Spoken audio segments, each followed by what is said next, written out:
हम समाजवादी पार्टी के थे, समाजवादी पार्टी के हैं, समाजवादी पार्टी के रहेंगे। राजकुमार पांडे की पहली राजनीतिक पार्टी है समाजवादी पार्टी और आखिरी पार्टी होगी समाजवादी पार्टी।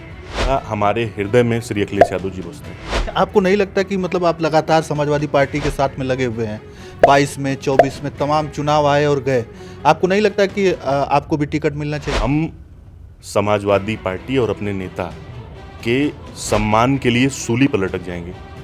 कितना भी ब्राह्मण नाराज हो, लेकिन वो जो है भाजपा के साथ हमेशा रहा है। और जब तक मेरी रगों में खून दौड़ेगा, समाजवादी पार्टी के लिए दौड़ेगा। आपको डर नहीं लगता कि इस तरीके से विपक्ष की पार्टी का झंडा लगा के चलेंगे तो फिर जो है आपके ऊपर भी ऐसा कुछ हो जाए? 2027 क्या 2032 में भी अगर राजकुमार पांडे को टिकट नहीं मिलेगा, तब भी राजकुमार पांडे समाजवादी पार्टी के लिए एक कार्यकर्ता के हैसियत से, एक छोटे नेता के हैसियत से पार्टी के लिए काम करने का काम करें। बी आर अम्बेडकर साहब के संविधान में विश्वास रखने वाले हम समाजवादी लोग। पूर्वांचल एक्सप्रेसवे का बजट अगर पास करने का रहा हो, वो भी समाजवादी पार्टी की सरकार में हुआ। ताज एक्सप्रेसवे बना, वो भी समाजवादी पार्टी के कार्यकाल में रहा। लखनऊ की मेट्रो बनी, वो भी समाजवादी पार्टी के कार्यकाल में रहा। इकाना स्टेडियम बना, वो भी समाजवादी पार्टी के कार्यकाल में रहा। तो गाजीपुर का सदर अस्पताल इतना बड़ा माननीय राष्ट्रीय अध्यक्ष जी ने देने का काम किया। तो मैंने कभी जात की राजनीति नहीं की कि मैं ब्राह्मण हूं तो मैं सिर्फ ब्राह्मण की लड़ाई लड़ूंगा। साथियों नमस्कार, मैं हूं संतोष और आप देखना शुरू कर चुके हैं सौलभ हिंदी। इस समय मैं जनपद गाजीपुर में हूं और गाजीपुर के सदर विधानसभा में अभी हमारे साथ एक समाजवादी पार्टी के कद्दावर नेता हैं राजकुमार पांडे जी। और इस समय की जो वर्तमान स्थिति है राजनीति की, हम उत्तर प्रदेश की राजनीति की बात करें तो बड़ी खींचातानी चल रही है, क्योंकि ये कहा जा रहा है, ये खबर आ रही है कि जो ब्राह्मण समाज है वो भाजपा से नाराज है। तो तमाम जो पार्टियां हैं वो अपने अपने स्तर से ब्राह्मणों को खुश करने में लगी हुई हैं। अभी एक रैली हुई है हाल ही में, जिसमें जो है ओम प्रकाश राजभर हैं, उन्होंने भी ब्राह्मण समाज को जोड़ने का प्रयास किया है। तमाम जो लोग हैं वो जोड़ने का प्रयास कर रहे हैं। लेकिन हमारे साथ आज समाजवादी पार्टी के कद्दावर नेताओं में से एक राजकुमार पांडे जी हैं। हम इनसे जानने का प्रयास करेंगे और ये लगे हुए हैं हमेशा से, चर्चा भी बड़ी होती है इनकी। आइए हम इन्हीं से तमाम मुद्दों पर बातें करेंगे जो इस समय वर्तमान में स्थिति चल रही है। बहुत बहुत स्वागत है आपका। बहुत बहुत धन्यवाद संतोष जी। इस समय चर्चा है ब्राह्मण समाज की, लोग अपने अपने स्तर से जोड़ने का लोगों को प्रयास कर रहे हैं। हर पार्टियां चाह रही है कि ब्राह्मण समाज को खुश किया जाए, क्योंकि भाजपा से ये कहा जा रहा है कि भाजपा से ब्राह्मण समाज नाराज है। निश्चित तौर पर जिस तरीके से भारतीय जनता पार्टी ने अपने दोहरे मापदंड और तौर तरीकों से ब्राह्मणों के फर्जी इनकाउंटरों से ब्राह्मणों की हैसियत को हमेशा दबाने का काम किया, उनके हक अधिकार को ख़त्म करने का काम किया।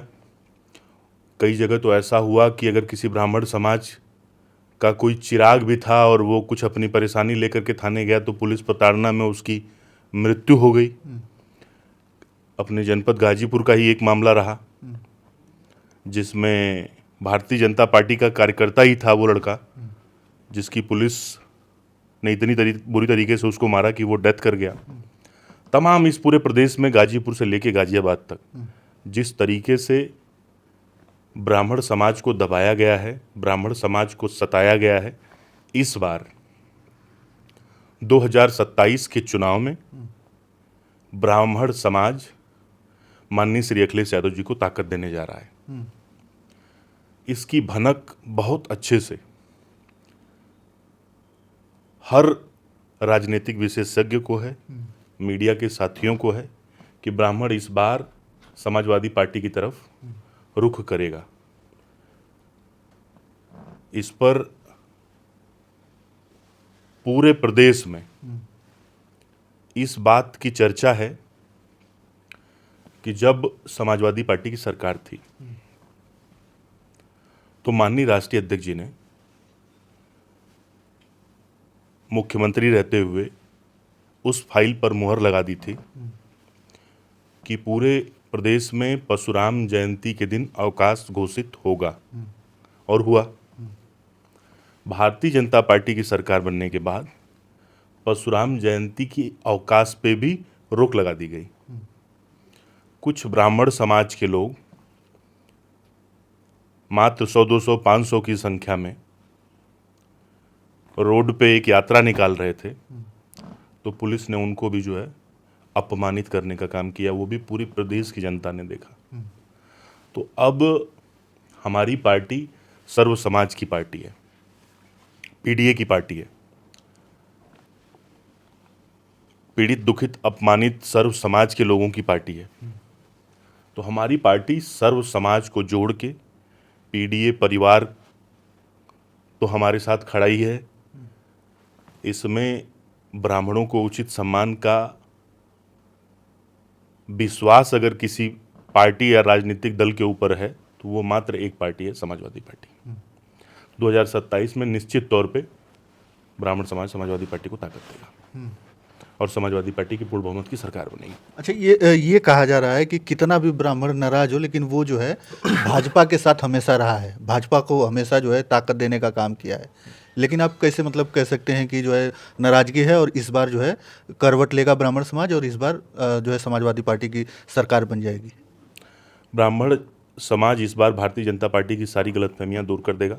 जिस तरीके से 2024 के चुनाव में सनातन पांडे जी के ऊपर 2019 में जो उनको अपमानित करने का काम भारतीय जनता पार्टी के कुछ लोगों ने किया था, तो उसका जवाब बड़ी शालीनता से, अपने वोट की ताकत से ब्राह्मण समाज ने लेने का काम किया। और वो जो बलिया से आवाज़ उठी, वो गाजीपुर में भी हवा चली, चंदौली में भी चली, घोसी में भी चली, आजमगढ़ में भी चली, जौनपुर में भी चली। तो ये भारतीय जनता पार्टी के जो एक्सपर्ट हैं वो समझ चुके हैं कि आने वाले समय में ब्राह्मण समाज इनके साथ नहीं रहेगा। अभी एक बहुत बड़ा मामला चल रहा है इस समय, जो शंकराचार्य जी हैं, अविमुक्तेश्वरानंद सरस्वती, उन पर जो है एफआईआर हुआ है, वो भी पॉक्सो एक्ट लगा हुआ है। उस पर जो है तमाम सारी बातें हो रही है कि गिरफ्तारी हो जाएगी, ये तमाम चीज़ें हो रही है। उस पर आप किस तरीके से उन सब चीज़ों को देख रहे हैं? वो घटना तो पूरी प्लांटेड घटना है। जिस व्यक्ति का आशुतोष पांडे करके जिसका आ रहा है, उसकी मैं सारी तस्वीर मेरे फ़ोन में मैं आपको दे दूंगा। वो सिर्फ भारतीय जनता पार्टी के शीर्ष नेतृत्व के संपर्क में रहा है और उसने भारतीय जनता पार्टी के कहने पे या उसमें अंदर खाने क्या है सच्चाई नहीं जान सकते, बट देश ये जरूर जान गया कि कितने बड़े सनातनी हैं ये। भारतीय जनता पार्टी को सनातन से स्नेह है या बीफ सप्लाई में कितना तेजी से उत्तर प्रदेश आगे हुआ है, देश आगे हुआ है, ये सब जो सच्चे सनातनी हैं, जो सच्चे सर्व समाज को लेकर चलने वाले हैं, वो इस बार उनकी ताकत भी समाजवादी पार्टी के साथ है। आप बताइए कि राम मंदिर के ऊपर राजनीति करने वाली भारतीय जनता पार्टी और गांव गांव गली गली घूम करके चंदा इकट्ठा किया, सबका स्नेह रहा, मैंने भी चंदा दिया। मेरे नेता, समाजवादियों के नेता, पीडीए के नेता, सर्व समाज की इकलौती उम्मीद माननीय श्री अखिलेश यादव जी हैं। उन्होंने केदारेश्वर मंदिर का निर्माण कितना भव्य तरीके से इटावा में हो रहा है, उस पर भी पूछा गया एक पत्रकार द्वारा, मैंने न्यूज़ चैनल पे ही देखा कि आप उस कार्यक्रम में जाएंगे कि नहीं जाएंगे। तो बाबा ने ये कहा कि नहीं, हम वो सच्ची नीयत से नहीं बन रहा है या सच्ची नीयत से बन रहा है। तो हर चीज़ का प्रमाण पत्र भारतीय जनता पार्टी के लोग ही देंगे। तो ये देश इतना बेवकूफ़ नहीं है, हर व्यक्ति के हाथ में मोबाइल है, वो सब देख रहा है कि शंकराचार्य जी के शिष्यों को किस तरीके से पुलिस द्वारा मारा पीटा गया, अपमानित किया गया, किस तरीके से लगातार उनको हैरेस किया जा रहा है। मैं ब्राह्मण समाज से आता हूँ, मैं जानता हूँ कि जब किसी ब्राह्मण के आंखों से किसी की प्रताड़ना से अगर आंसू बहे तो निश्चित तौर पर वो पड़ता है और ये पाप पड़ेगा। भारतीय जनता पार्टी के हर एक उस आदमी को जिसने आदेशित किया, जिसने निर्देशित किया, जिसने मारा, जिसने अत्याचार किया, हर एक आदमी उस पर उसकी सज़ा भुगतेगा ईश्वर की अदालत में और जनता की अदालत में। जनता इस बार समाजवादी पार्टी को ताकत देगी और साधु संतों के आशीर्वाद से हम लोगों की सरकार बनेगी और समाजवादी पार्टी माननीय श्री अखिलेश यादव जी मुख्यमंत्री बनेंगे उत्तर प्रदेश के। जी। तो क्या ब्राह्मण समाज को भी, जो ब्राह्मण समाज के जो नेता हैं, उनको भी मौका मिलेगा लड़ने का चुनाव, क्योंकि ये 2027 का विधानसभा चुनाव है? नहीं, निश्चित तौर पर मिलेगा। समाजवादी पार्टी ने तो सर्व समाज को मौका मिलेगा। समाज के अंतिम पंक्ति में खड़े व्यक्ति को माननीय राष्ट्रीय अध्यक्ष जी ने सबसे पहले टिकट डिक्लेयर करने का काम किया। तो समाजवादी पार्टी सर्व समाज को, जैसे पीडीए के साथ साथ पीड़ित, दुखित, अपमानित, अगड़े पिछड़े सबको समेट के लेके चलने वाली पार्टी रही है ना। ये अमर सिंह जी की पार्टी है, ये लोहिया जी की पार्टी है, जनेश्वर मिश्रा जी की पार्टी है, माता प्रसाद पांडे जी की पार्टी है, माननीय श्री अखिलेश यादव जी की पार्टी, सबकी पार्टी है समाजवादी पार्टी। ये किसी जात की पार्टी नहीं है, ये सर्व समाज की पार्टी है और सबको सम्मान मिलेगा। अच्छा, आप जो है अभी सत्ता में आपकी पार्टी नहीं है, फिर भी आप जो है एकदम गाड़ियों पर झंडा और एकदम समाजवादी पार्टी का पोस्टर लगा के चलते हैं। अभी आप देखें ना कि एकलौते जो विधायक हैं बसपा के, उन पर जो है कल से ईडी और तमाम छापे पड़ रहे हैं उनको लेकर। हालांकि वो जो है इस समय हॉस्पिटलाइज हैं, उनको कैंसर हुआ है, फिर भी जो है इस तरीके से हो रहा है। तो आपको डर नहीं लगता कि आप भी बिजनेसमैन हैं, आपको डर नहीं लगता कि इस तरीके से विपक्ष की पार्टी का झंडा लगा के चलेंगे तो फिर जो है आपके ऊपर भी ऐसा कुछ हो जाएगा? Doctor B.R. अम्बेडकर साहब के संविधान में विश्वास रखने वाले हम समाजवादी लोग हैं और समाजवादियों ने हमेशा चट्टान की तरह हर गलत चीज़ों का सड़क से लेके सदन तक आवाज़ उठाने का काम किया। तो निश्चित तौर पर हम अपनी पार्टी के लिए काम करते हैं, हमारी पार्टी समाज के लिए काम करती है, हमारी पार्टी युवाओं के भविष्य के लिए काम करती है। जिस समय लोगों को सोशल मीडिया का ज्ञान नहीं था, सोशल मीडिया कैसे यूज़ करते हैं, कैसे उस पर कंटेंट क्रिएट करते हैं, कैसे वीडियो बनती है, लोगों को नहीं पता था। उस समय 2012 से 17 के कार्यकाल में इकलौते मात्र ऐसे नेता थे माननीय श्री अखिलेश यादव जी ने, जो पूरे उत्तर प्रदेश में 18 लाख सर्व समाज के बच्चों को लैपटॉप देने का काम किया। तो हम लोग उस पार्टी के नेता हैं जिस पार्टी ने हमेशा डेवलपमेंट की बात की, जिसने हमेशा, जिसका एक बहुत बड़ा विजन रहा। आप यहाँ गाजीपुर से चलेंगे और आप गाजियाबाद तक पहुंच जाएंगे, आपको जो भी बड़ी चीजें दिखेंगी वो समाजवादी पार्टी की दिखेगी। चाहे पूर्वांचल एक्सप्रेसवे का बजट अगर पास करने का रहा हो, वो भी समाजवादी पार्टी की सरकार में हुआ। ताज एक्सप्रेसवे बना, वो भी समाजवादी पार्टी के कार्यकाल में रहा। लखनऊ की मेट्रो बनी, वो भी समाजवादी पार्टी के कार्यकाल में रहा। इकाना स्टेडियम बना, वो भी समाजवादी पार्टी के कार्यकाल में रहा। तो गाजीपुर का सदर अस्पताल इतना बड़ा माननीय राष्ट्रीय अध्यक्ष जी ने देने का काम किया। तो हम लोग वैसे पार्टी के नेता हैं जो निश्चित तौर पर सबको जोड़ के लेके चलने का काम करती है और उनके आशीर्वाद से हम लोग राजनीति कर रहे हैं। हम लोग जो कुछ हैं खुली किताब हैं। आपने मुझसे कहा कि आपको डर नहीं लगता, मैं लॉ कर रहा हूं, मेरा लॉ का फाइनल ईयर एग्जाम है और मेरे ऊपर 151 का मुकदमा पूरे देश में नहीं है, पूरे देश में, मैं आपके चैनल के माध्यम से कह रहा हूं। मैंने हमेशा पीड़ित, दुखित, अपमानित लोगों को अपने साथ उनके बेटे की तरह उनके जख्म पे मरहम लगाने का काम किया। मैंने कभी जात की राजनीति नहीं की कि मैं ब्राह्मण हूं तो मैं सिर्फ ब्राह्मण की लड़ाई लड़ूंगा। मैंने सर्व समाज की लड़ाई लड़ी है उनके बेटे के हैसियत से। तो मुझे जो जनता का, मेरे यहाँ के लोगों का जो मुझे आशीर्वाद प्राप्त है, उससे भी मुझे ईश्वर बहुत ताकत देते हैं। तो इसलिए हम समाजवादी लोग किसी चीज़ से डरने और दबने वाले नहीं हैं। अच्छा, आपको नहीं लगता कि मतलब आप लगातार समाजवादी पार्टी के साथ में लगे हुए हैं, 22 में, 24 में तमाम चुनाव आए और गए, आपको नहीं लगता कि आपको भी टिकट मिलना चाहिए? क्या आप विपक्ष से जो है ऑफर नहीं आ रहा है कि अरे कितना दिन से आप लगे हैं, आपको वहाँ पे सम्मान नहीं, तो आ जाइए हमारे पार्टी में और हम आपको टिकट देते हैं, लड़ जाइए चुनाव?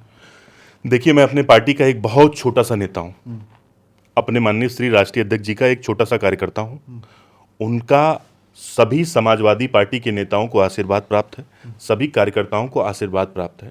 रहा सवाल चुनाव लड़ने का और लड़ाने का, ये सारा फैसला हमारी पार्टी की कोर कमेटी लेती है। एक पूरा शेष नेतृत्व बैठता है, तब चीज़ें तय होती हैं।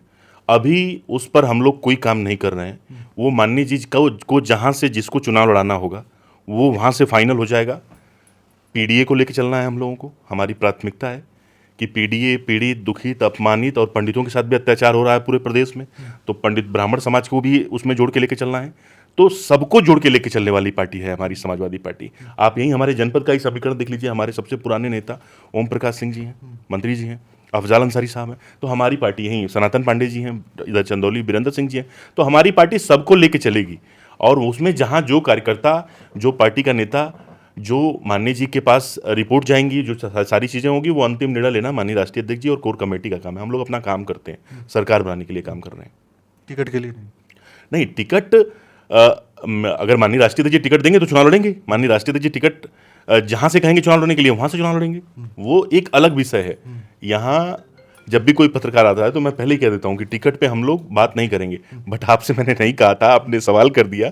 तो माननीय राष्ट्रीय अध्यक्ष जी, चुनाव किसको लड़ाना है, किसको क्या करना है, पूरा सब काम उत्तर प्रदेश का हो रहा है।